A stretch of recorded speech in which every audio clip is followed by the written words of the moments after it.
what's up sa inyo mga kabowlers? What's up sa inyo mga kapito?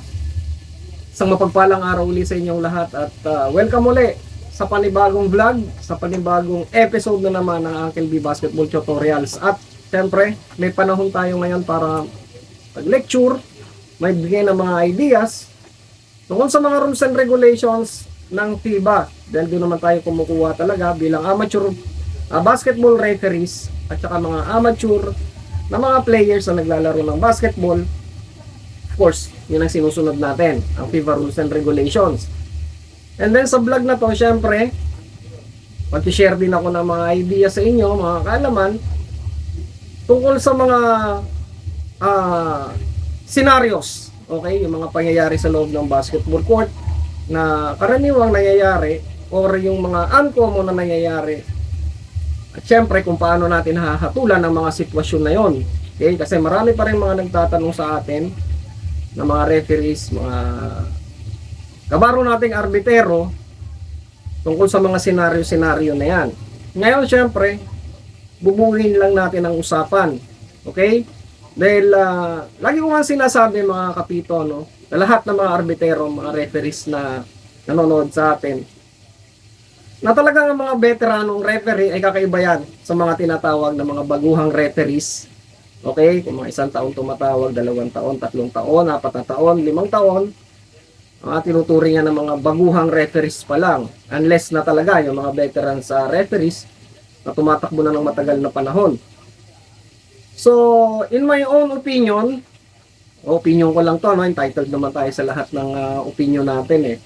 At nakikita ko naman talaga yan. At alam nyo naman yan, nakikita rin nyo yan, na mga veteranong referees, mga tamad na talaga yung magbasa ng mga rules and regulations na lumalabas ngayon, yung mga tinatawag na mga updated rules and regulations. So, wala na silang panahon para magbasa dyan. Usually, yung mga veterans referees na mga subscribers natin, mga followers natin, nanonood na lang yan ng vlog. At doon na lang nila na i-apply ang tinatawag na mga updated rules and regulations ng FIBA sa loob ng basketball court. Pero, pagdating sa tinatawag na pag-u-officiate sa loob ng basketball court, makinis siyang mga tumawag yan, mga veterans referees. Alam na alam nila kung kailan katatawagan ng foul.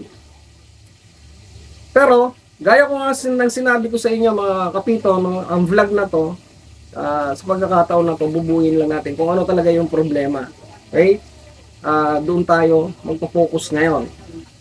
Usually, ang mga problemang nagaganap sa loob ng basketball court na gaya na sinasabi ko, naiilang kung paano ihahatol ang tinatawag na mga infraction na yan. Ano? Dahil nga sa tinatawag na mga rules and regulations ng mga bagong lumalabas ngayon. So, nahihirapan sila. Usually dyan, yung mga scenarios na nangyayari at mga infraction na nangyayari ay nasa ilalim yan ang tinatawag na violations. Alam naman natin, pag sinabi natin mga violations, hanggang dyan ang tinatawag na dribbling violations, traveling violations, ball out of bounds, and player out of bounds, dyan ang 3 seconds. Okay? Andyan ang tinatawag na shot clock. Okay? Andyan ang tinatawag na closely guarded players. And then, andyan ang tinatawag na ball return to the backcourt. And then, ang tinatawag na goaltending and interference. Yung mga violations na talagang nagkakaroon ng pagdududa, okay? Kung kailan hinahatol yan. Regarding naman sa fouls, kasi magkaiba yung fouls at violations, ano? Sa pag-interpret ang rules and regulations sa ilalim ng FIBA rules. Pag sinabi natin fouls, ang mga referees, of course, sa pag-aaral at sa experience nila sa loob ng basketball court, madali nilang may hahatol ang infraction ng foul. Pero, nagkakaroon ng problema regarding sa mga special situation. Ano ang uunahin kapag nagkakaroon ng mga tinatawag na mga multiple na sitwasyon na ng mga fouls. Like nagkaroon ng technical fouls, meron tinatawag na areas of shooting or fouls during penalty situation, at nagkaroon pa ng tinatawag na sportsmanlike foul, nagkaroon pa ng tinatawag na disqualifying foul kapag nagkasabay-sabay na hindi natin alam o nagkakaroon tayo ng confusion o nako-confuse tayo kung ano ang unang ihahatol. Diba? Yun naman ang problema talaga ng mga referees na hindi naman talaga nag-aaral or wala silang panahon mag-aral o magbasa ng tinatawag na mga rules and regulations na nakasulat sa ilalim ng FIBA. So nandito tayo, of course, ang channel ni Uncle B para maghatid sa inyo ng tinatawag na mga kaalaman. So sa mga pagkakataon na to, pag-usapan lang natin yung mga common na tinatanong ng mga referees sa page ko at saka dito sa ating YouTube channel. So bago tayo magsimula, syempre mga kapito, kung may mga katanungan ka, sulat mo lang dyan sa baba, ano? Dyan sa comment section. Bukas naman yan, magtanong ka ng mga scenarios dyan at sasagutin naman natin yan. Unang-una, syempre, may mga senaryo sa loob ng basketball court kapag nagre-referee ka. Unang-una, yung tinatawag ng mga violations. So, violations tayo mag-focus. Unahin na natin yung tinatawag na violations ng throw-in. So, may mga previous vlog ako before ng throw-in na nandiyan lang sa baba, nakakapulutan nyo rin naman ng mga ideas. Ano? So ngayon, pag sinabing throw-in, ito yung pag-i-inbound. Walang pinagkaiba yan o isang term na ginagamit na yan. Yung term na yan, I mean, walang pinagkaiba yan. Isa ang meaning yan, throw-in, tsaka inbound. Okay? Once na ang inbound, kaya ulitin natin, ano? Or yung throw-in, after successful goal, legal. Of course, sa ilalim ng lumalabas ang player after successful goal, ano, nandoon niya i-inbound sa ilalim. Legal yan na tinatawag na gamitin ang entire na baseline o end line. Magtakbo-takbo yan doon. Legal nilang gamitin yan. Okay? As long as na hindi sila lumabag pa sa tinatawag na 5 seconds. Okay, dahil 5 seconds lang ina-allow during throw-in or inbound. Okay?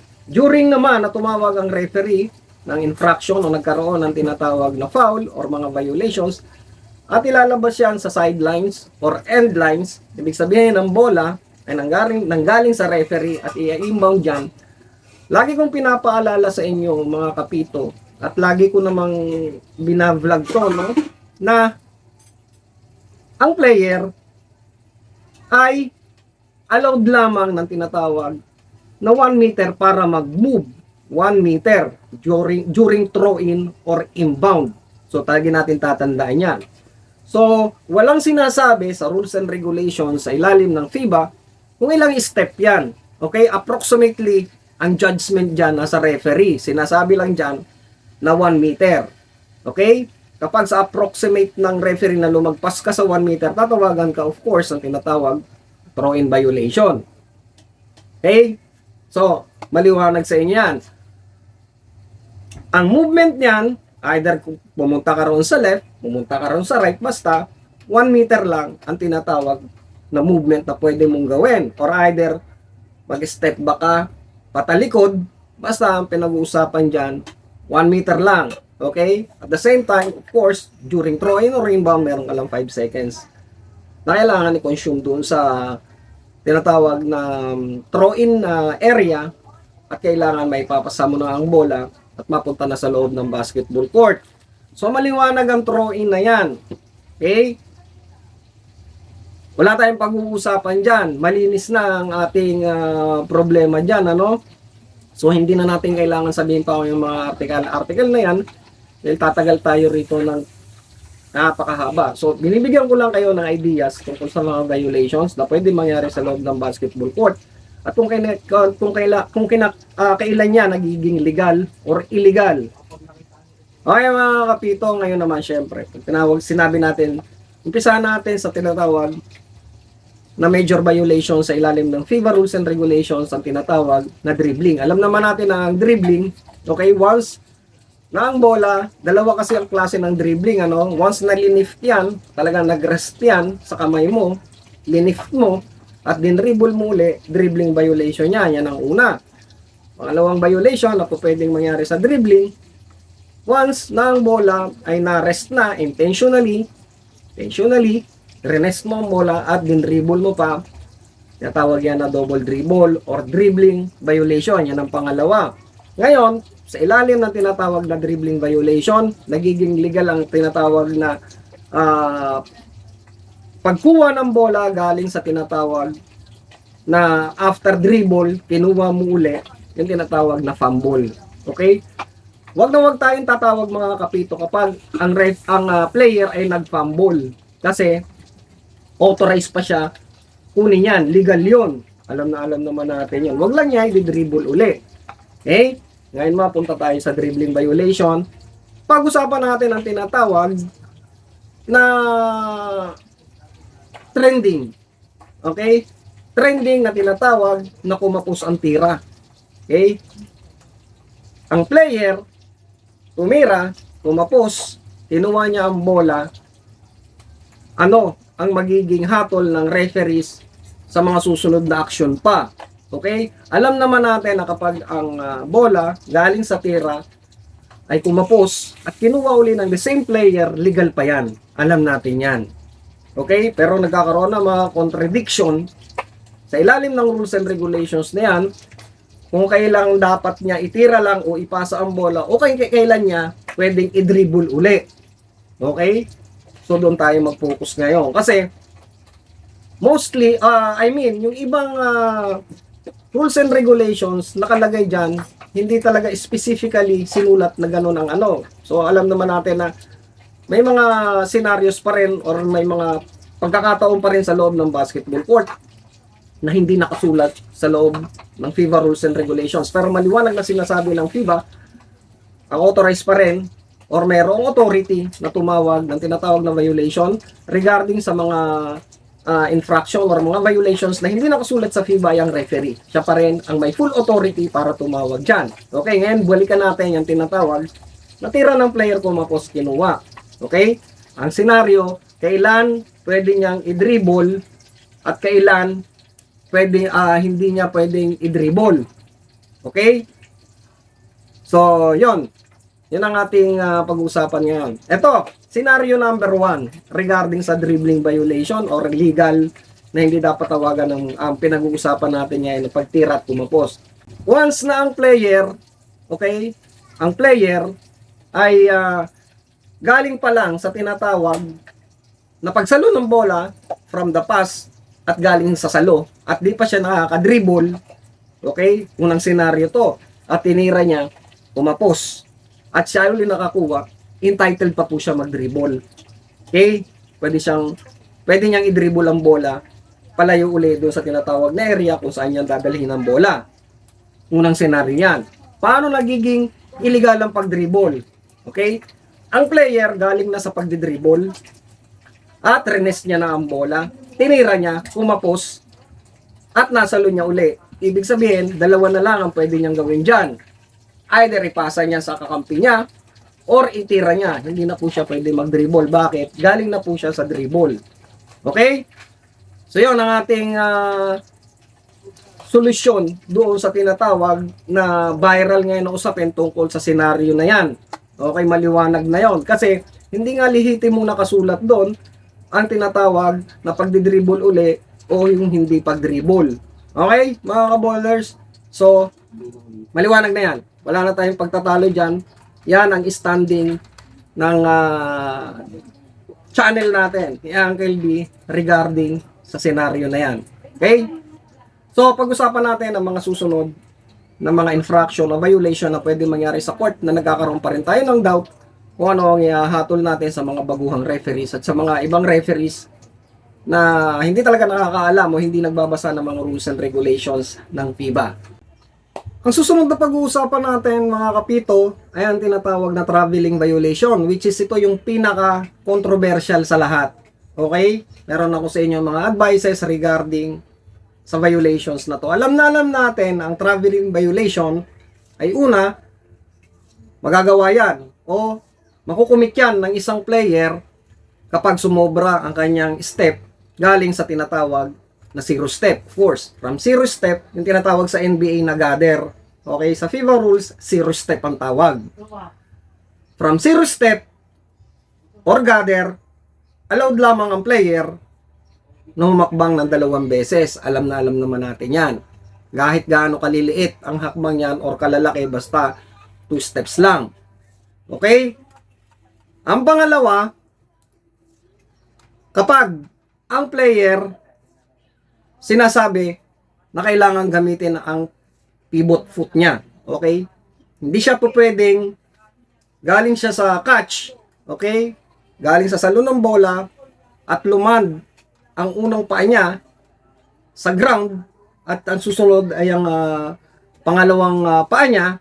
So, kung ano ang last na nagland ng paa niya, yun ang gagamitin niyang pivot foot. Okay? So, kapag nagkaroon ng pagpalit ng pivot na hindi tama, natatawagan ng player, tinatawag na traveling violation. And then, sa ilalim pa rin yan, yung tinatawag na nag-dribble ka na, okay? Hindi ka pa nakaka-dribble o hindi pa bumabagsak, I mean, yung bola sa floor or sa ground, nakataas na, ang tinatawag na pivot mo. Pivot foot mo. Yan ay isang traveling violation.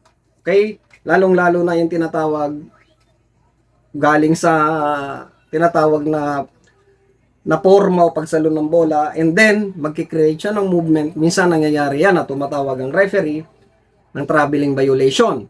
Okay? At meron pa ring sitwasyon na nangyayari na tinatawagan ang player ng traveling violation kung saan nakuha ng opponent o ng kalaban niya ang bola at hawak pa rin niya ang bola at nagmo-move pa rin siya. Okay? Ang tinatawagin niya ng traveling violation, of course, ang offensive player. Okay? Dahil hindi po pwedeng tawagan ng jump ball yan during ng mga sitwasyon na ang offensive player ay nagmo-move pa rin ng paa. Okay? Ang kanyang foot na tinatawag na held ball na. Okay? So nagkaroon ng confusing dyan minsan ng mga referees. Minsan natatawagan pa yan ng jump ball violation. Supposed to be dapat traveling violation. Anyway, mga kapito, dumango tayo sa advice ko regarding sa tinatawag na traveling violation. Okay? Kasi alam naman natin na mga arbitero, mga referees, kailangan ma-balance ang tinatawag na game control at ang tinatawag na game flow. So another usapin na naman yan. Pero mag-stick lang tayo sa tinatawag na game flow. Okay?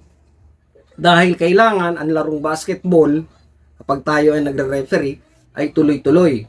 At hindi angkop o hindi tama yung panay tayo ng pito na hindi naman talaga klaro ang tinatawag na infraction o violation o tinatawag na traveling violation na yan. May tinatawag talaga sa loob ng basketball court, hindi mawawala mga kapito at hindi naman tayo magpa-plastikan dito. Yung buong katotohanan lang ang pag-uusapan natin. Na meron tinatawag na mga traveling violation na mga hindi naman talaga obvious.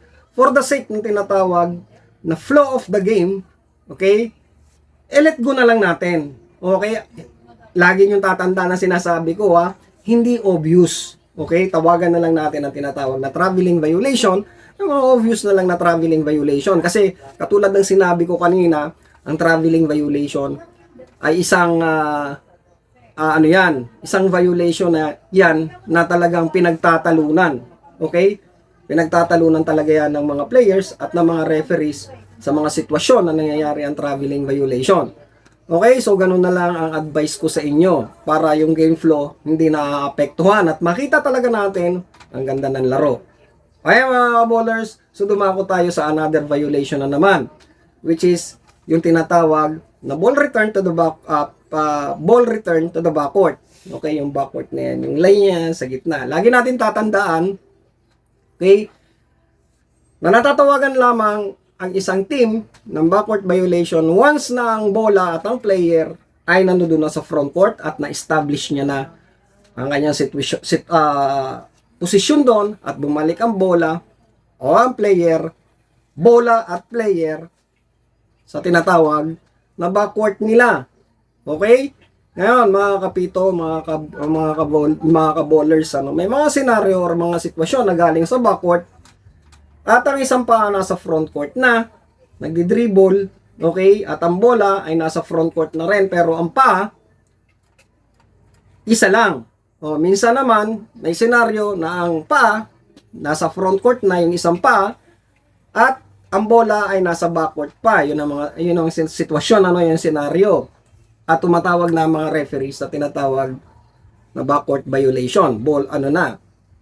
violation na kaagad. Pero lagi natin tatandaan, smart tayo dapat sa mga ganyan sitwasyon. Nirelax lang natin ang sarili natin para matawag natin ang tama ang mga infraction na yan. Hindi pa po yan backcourt violation. Okay?